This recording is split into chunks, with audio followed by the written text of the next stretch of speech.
नहीं, अब जीएसटी जो डाउन हो गए प्राइस उसमें लिया ना आपने? जीएसटी डाउन में लिया है। इस गाड़ी में सबसे ज्यादा इसमें बचत देखी गई है 1,30,000 के आसपास। तो भाई दोनों कार जो है वो एक बार स्टार्ट कर दी हैं, 4 सिलेंडर 3 सिलेंडर। तो भाई एक बार चला करके देख लेते हैं 3 सिलेंडर वाले इंजन को भी। और ये है भाई अपनी 4 सिलेंडर वाली। तो एक बार देखते हैं भाई एक्चुअली में फर्क है क्या 3 और 4 सिलेंडर के अंदर। हर हर महादेव दोस्तों। तो भाई आज रिव्यू लेकर के आए हैं प्रॉपर स्विफ्ट का, जो कि भाई LXI वेरिएंट होने वाला है, बेस वेरिएंट, जो कि इसका मोस्ट सेलिंग वेरिएंट है। पेट्रोल के अंदर है, सीएनजी के अंदर नहीं है। आज कंप्लीट डिटेल्स जो है वो जानेंगे भाई, सारी सच्चाई जानेंगे कार के बारे में। 3 सिलेंडर हो चुकी है, आपको पता है क्या पावर आपको मिल जाने वाली है, क्या माइलेज आपको मिल जाने वाला है, कितने की ऑन रोड जो है पड़ती है, क्या फीचर्स जो है वो इसके अंदर मिलेंगे। ओनर से जानेंगे हम सारी चीजें।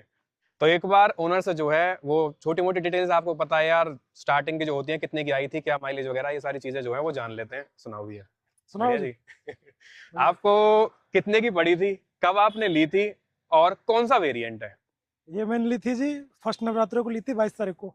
अच्छा अभी ली है? हाँ, लेटेस्ट बिल्कुल। हाँ लेटेस्ट। और कितने की पड़ी थी आपको ये है जी LXI बेस वाला वेरिएंट है ये, इसमें सीएनजी वगैरह कुछ नहीं है। ये पड़ी ऑन रोड 6,05,000 रुपए की।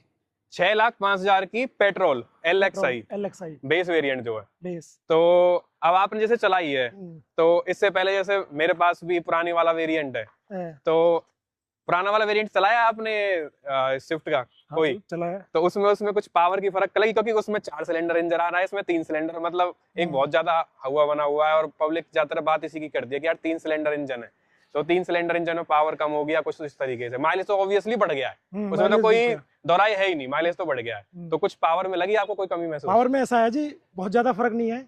क्या है कि जैसे जब शुरू में चलाते हैं उसमें जैसे 4 सिलेंडर, इसमें 3 है। पहले और दूसरे गियर पर रखोगे तो उसमें दिखेगी हल्की सी पावर फाल्तू दिखेगी, ठीक है। इसमें बस पहले और दूसरे गियर तक हल्का सा पता लगता है, तीसरे में जाने के बाद तो कुछ ही पता नहीं लगता है। वही है, पिकअप इतना ही है, बहुत 19-20 का फर्क मानो, बहुत ज्यादा फर्क नहीं है। अच्छा, मतलब आपने जो चलाई उस हिसाब से 19-20 का ही फर्क है, ज्यादा 19-20 का ही फर्क है। फिलहाल अपने पास दोनों खड़ी हुई है, तो एक बार 1-1 किलोमीटर दोनों को चला के देख ही लेंगे। एक बार मैं भी देख लूंगा क्योंकि मैंने अपनी वाली भी चलाई है काफी, तो ये भी चला के देख लूंगा एक बार फर्क एक्चुअली में आ रहा है या नहीं आ रहा है। आप यहाँ चला, हम वहाँ चलेंगे। हाँ बिल्कुल, एक बार देखेंगे फर्क वगैरह भी। ठीक है जी। और अगर हम की बात करें तो की भाई बेसिक जो आपको पहले मिलती थी वही वाली मिलती है अब भी। एज सच की में कोई चेंज नहीं किया हुआ है, बाकी आपकी जो कार है वो टोटली चेंज कर दिया। इंजन की वाइब्रेशन की बात करेंगे, चलो इंजन की एक बार भाई वाइब्रेशन भी मैं आपको दिखाऊंगा, इसकी और उसकी। इंजन में वाइब्रेशन में कोई फर्क है या नहीं है, और साथ में जो इंजन की, क्योंकि आपको पता है 3 सिलेंडर की थोड़ी साउंड ज्यादा होती है, तो अंदर कैबिन में नॉइज आती है जनरली या नहीं आती है? क्योंकि उसमें तो भाई कंप्लीटली आती ही नहीं, आपको पता है। तो भाई दोनों कार जो है वो एक बार स्टार्ट कर दी हैं, 4 सिलेंडर 3 सिलेंडर। एक बार जो है वो वाइब्रेशन देख लेते हैं। आप कैमरे पे देख पा रहे हो कि कितनी वाइब्रेशन आ रही है 4 सिलेंडर में, और एक बार 3 सिलेंडर में देख लेते हैं। और ये देख लो भाई, ये है 3 सिलेंडर। अब आप कैमरे पे देख पा रहे हो या नहीं देख पा रहे, मेरे को समझ नहीं आएगा, लेकिन भाई जनरली अगर मैं आपको बताऊं, जैसे कि मैं हाथ रख, मतलब कैमरे में पता चल नहीं रहा अच्छे से, लेकिन वाइब्रेशन आपको इस वाले में ज्यादा मिलेगी एज कम्पेयर टू उस वाले में। तो भैया अभी जो प्राइसिंग इसकी हुई है वो मेरे ख्याल से जो पहले LXI आ रही थी ना इसकी, हाँ जी, जो मेरी वाली है, इसकी जो पहले LXI आ रही थी वो समथिंग शायद 610 620 आ रही थी, तो आपको ये 6.5 की पड़ी है, पर ये आफ्टर जीएसटी पड़ी है ना? नहीं मेरी तो ऑन रोड पड़ी है। नहीं, अब जीएसटी जो डाउन हो गए प्राइस उसमें लिया ना आपने? जीएसटी डाउन में लिया। कितना फायदा हुआ कुछ बताया उन्होंने? हाँ पता है, वो बताया कि इससे पहले ये वाला मॉडल, अभी जैसे सितंबर में ये जीएसटी इसका वो है रिडक्शन हुआ है, उससे 1-2 महीने पहले यही LXI ये पड़ रही थी तुम्हारी 735 की, 735 से 740 के आसपास। LXI या हो सकता है 7, मेरे को एग्जैक्ट नहीं, 1.5 लाख का या 1.5 लाख का तो नहीं आना चाहिए, 80,000 के आसपास तो आना चाहिए। नहीं, वो क्या है कि वेरिएंट टू वेरिएंट आया है, उस टाइम पड़ रही थी 730 से 35 के आसपास पड़ रही थी जीएसटी रिडक्शन से पहले। क्या हुआ है कि हाँ यही LXI, क्या हुआ है कि जीएसटी रिडक्शन से ना 2 तरह का फर्क आया है। एक तो जीएसटी में तो फर्क आया है, एक जिन गाड़ियों का एक्स शोरूम 6 लाख से नीचे है उनके आरटीओ के टैक्स में भी फर्क आया है। आरटीओ के में तो आएगा ही। तो इस कारण से इस गाड़ी में सबसे ज्यादा इसमें बचत देखी गई है 1,30,000 के आसपास। कुछ गाड़ियों में वो बचत 80,000 आ रही है, कुछ में 75 आ रही है। फ्रोंक्स वगैरह में 80,000 आ रही है। मॉडल टू मॉडल है, जैसे टियागो की कुछ गाड़ियों में, पंच में तो वो कुल से ही 40-45,000 का वो दे रहे हैं, बेनिफिट दे रहे हैं। इस गाड़ी के अंदर सबसे ज्यादा मतलब बेनिफिट देखा गया है प्राइस के अंदर। इसमें फिर लुक भी है ना, जो एक बार लुक भी मैं आपको दिखा देता हूँ भाई। जो लुक आ रही है ना, वो इसकी थोड़ी सी मिनी कूपर बनाने की कोशिश की है मारुति ने इस बार। हाँ अगर जी। मैं आपको लुक दिखाऊं प्रॉपर तरीके से, मारुति ने वैसे इसमें मिनी कूपर जो डिजाइन है ना वो देने की कोशिश करी है। आपको लगती है चीज? सामान्य तो मिनी कूपर ही है जी मारुति की। मारुति फील ने आ रही है मिनी कूपर वाली? हाँ बढ़िया मिनी कूपर। मारुति ने कह दी 6 लाख में मिनी कूपर जो आप एंजॉयमेंट करो। हाँ, मतलब कोशिश पूरी करी है वो प्रॉपर लुक देने की। हाँ भाई फ्रंट लुक की बात करें तो आपको जो LXi है स्विफ्ट की, वो इस तरीके से जो फ्रंट लुक है वो आपको मिल जाएगा। करें लाइटिंग जो है वो आपको हेलोजन ही मिलती है इसके अंदर, और फॉग लाइट जो है वो आपको नहीं मिलती है। बेसिकली बात है भाई LXi वेरिएंट है। और लुक साइड की बात करें तो साइड में कुछ इस तरीके से आपको लुक जो है वो मिल जाएंगे। टायर साइज की बात करें तो टायर साइज में आपको दिखा देता हूँ एक बार। टायर साइज भाई पहले वाला ही जो मिलता था 165 80 R 14 इंची के आपको जो टायर्स हैं वो मिल जाते हैं। और नॉर्मल व्हील कैप के साथ जो है वो ये वाली वेरिएंट आता है। और इंडिकेटर जो है वो भाई आपको फेंडर पे मिलते हैं, ORVM वगैरह पे आपको नहीं मिलेंगे। ORVM जो है वो बॉडी कलर्ड नहीं मिलते हैं। डोर हैंडल्स जो है ये भी आपके बॉडी कलर्ड जो है वो नहीं मिलते हैं इस वाले वेरिएंट के अंदर। और बैक लुक की बात करें तो भाई बैक लुक कुछ इस तरीके की आपको मिल जाने वाली है, जिसमें जो लाइटिंग है आपकी बैक लाइट वो इस तरीके से कट शेप में जो है वो आपको मिल जाती है। और अगर हम बूट स्पेस की बात करें तो बूट स्पेस जो है वो आपको भाई 265 लीटर्स का मिल जाता है। मतलब कि ठीक मिल जाएगा बूट स्पेस आपको, ऐसी कोई आपको दिक्कत वाली बात नहीं होगी। पार्सल ट्रे जो है वो इस वाले वेरिएंट के अंदर नहीं मिलेगी, वो अलग से आपको जो है वो लेनी पड़ेगी। और यहाँ पर आपको ब्रेक लाइट जो है वो मिल जाएगी, ऊपर भी आपको मिल जाती है। और इस वाले वेरिएंट के अंदर भाई आपको डीफॉगर जो है वो मिल जाएगा, लेकिन आपको रियर वाइपर जो है वो नहीं मिलता है। और पीछे आपको जो है वो पार्किंग सेंसर जो है वो मिल जाते हैं, फ्रंट में इस वाले वेरिएंट के अंदर आपको नहीं मिलेंगे।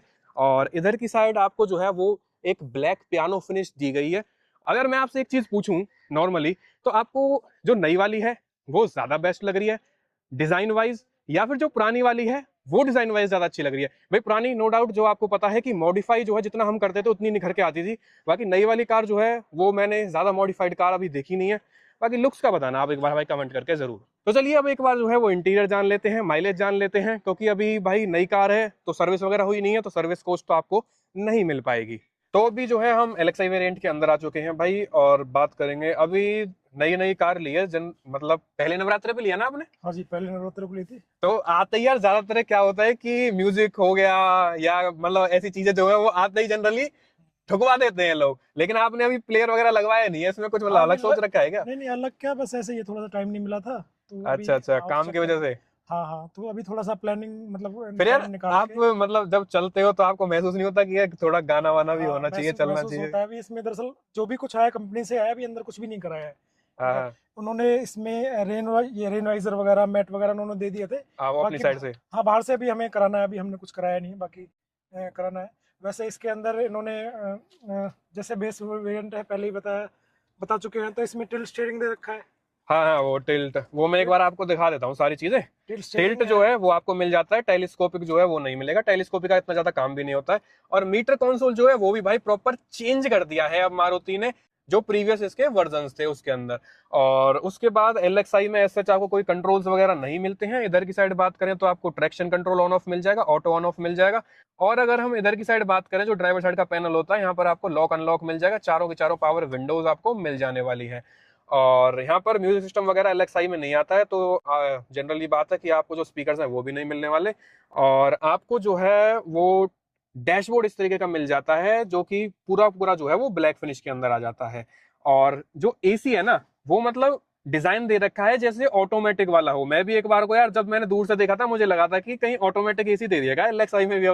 तो ऑटोमेटिक जो है वो नहीं मिलता है। बाकी डिजाइनिंग जो है वो आपको ऑटोमेटिक वाली मिल जाती है। बट इसके अंदर एक फीचर मिल जाता है आपको मैक्स AC का, मतलब जैसे गर्मी वगैरह में आप खड़े हो और कार जो है वो भड़क रही है, बिल्कुल गर्म हो रखी है, तो आप जो है वो मैक्स AC करके छोड़ सकते हो, आपकी कार जो है वो नॉर्मल टेम्परेचर पर आ जाएगी। और इधर की साइड बात करें तो यहाँ पर आपको जो है 12 वोल्ट का एक सॉकेट मिल जाएगा। बाकी USB पोर्ट वगैरह नहीं है ना भाई इसमें? नहीं USB हाँ, तो यहाँ पर आपको जो है 2 कप होल्डर्स मिल जाएंगे, 5 स्पीड मैनुअल गियर बॉक्स मिल जाएगा। ये जो है ये तो पूरा का पूरा कंसोल सेम है, पूरा का पूरा कंसोल सेम है ये। बाकी डैशबोर्ड जो है वो आपका चेंज है। और ग्लव बॉक्स जो है वो आपको मिल जाएगा। ऊपर की साइड बात करें तो यहाँ पर आपको टिकट होल्डर जो है वो नहीं मिलता है, और नॉर्मली जो है आपको हेलोजन लाइट जो है वो यहाँ पर मिल जाती है। और इसके बाद अगर हम बात करें सर्विस वगैरह की, तो सर्विस तो अभी खैर हुई नहीं है भाई ने जो है वो कितनी चला दी है ये चलिए 600 के आसपास चलिए, तो अभी सर्विस की करानी है, ड्यू है। ये 624। 624 जो है वो चल चुकी है। तो ऑलमोस्ट आपने सिटी में चलाई है या फिर हाईवे वगैरह पे भी चलाई है? हाँ, इसका कहीं कहीं थोड़ा बहुत हाईवे से ऑलमोस्ट ठीक है, इसका ड्राइविंग रहा है।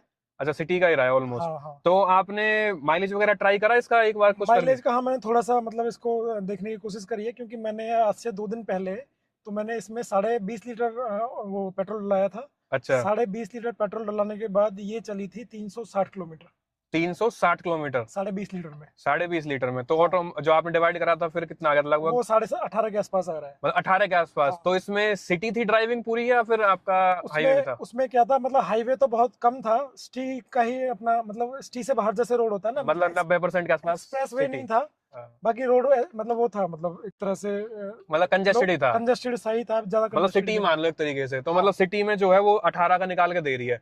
बाकी 18 के हाईवे आसपास वगैरह पे तो फिर इस हिसाब से 22-24 के आसपास निकाल के दे देनी हाईवे चाहिए। माइलेज इसकी अच्छी है, जैसे पहले भी इसके कंपनी ने भी इसका जो अपना रिव्यू निकाला है, कंपनी इसका जो क्लेम करती है वो 26 किलोमीटर पर लीटर नए वाले वेरिएंट का। नए वाले वेरिएंट का, ठीक है। तो कंपनी हाईवे पे ही क्लेम करती है, बाकी ये हाईवे पे अच्छा निकालेगी। अभी तो मैंने अभी चलाई नहीं है, हाँ, बाकी मतलब एक ट्राई दिन नहीं में करी जाना अभी। है तो उस हिसाब से ठीक निकलेगा। आप समझो ना, 18 किलोमीटर हाँ, वो 18 तो सिटी में सीधी सी निकाल दी। 4-5 तो नॉर्मली बढ़नी ही और बढ़नी है, वो अभी तो बिल्कुल अभी गाड़ी ध्यान चली से। भी ज्यादा नहीं है ना, 600 हाँ, 600 किलोमीटर चली है 624 अभी। किलोमीटर चली है। तो भाई एक बार चला करके देख लेते हैं 3 सिलेंडर वाले इंजन को भी, कि जो हवा बन रखी है 3 सिलेंडर की उसमें क्या फर्क आपको मिल जाता है और क्या नहीं मिलता है।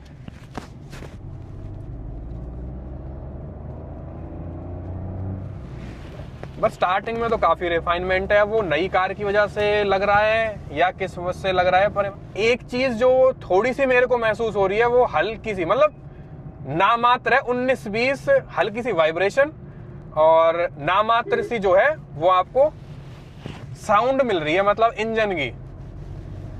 पावर भी ठीक है भाई, और बल्कि जो आपको इस वाले वेरिएंट में ना 80-82 bhp कर दी है पावर, और जो पुराना वाला वेरिएंट था जो मेरे पास है उसमें 89 bhp मिलती है आपको पावर। लेकिन टॉर्क आपको ऑलमोस्ट सेम मिलता है, 114-113 न्यूटन मीटर का ही। बस ये चीज यार फील हो रही है मेरे को, और कोई ऐसा चीज तो मेरे को फील हुई नहीं है। तो भाई अभी मैं ड्राइव कर रहा हूँ अपनी वाली जो कि 4 सिलेंडर स्विफ्ट है। तो भाई मैं लगा लेता हूँ इसको एक बार पहले गियर में और इसको उसी तरीके से खींच के देखता हूँ। ये दूसरा गियर। भाई सही बताऊं ना, मेरे को 3 सिलेंडर वाली में जर्क महसूस हुआ जैसे ही मैंने वो गियर शिफ्ट किया, और क्लच पेडल जैसे ही मैं छोड़ता हूं अगले गियर को शिफ्ट करने के लिए हाई आरपीएम पे। और अभी आप जैसे सुन भी पा रहे होंगे तो उसमें भाई आपको वाइब्रेशन और इंजन की नॉइज बहुत ही ज्यादा आ रही थी, जो कि इस वाले वेरिएंट के अंदर जो 4 सिलेंडर है उसमें नहीं आ रही है बिल्कुल भी।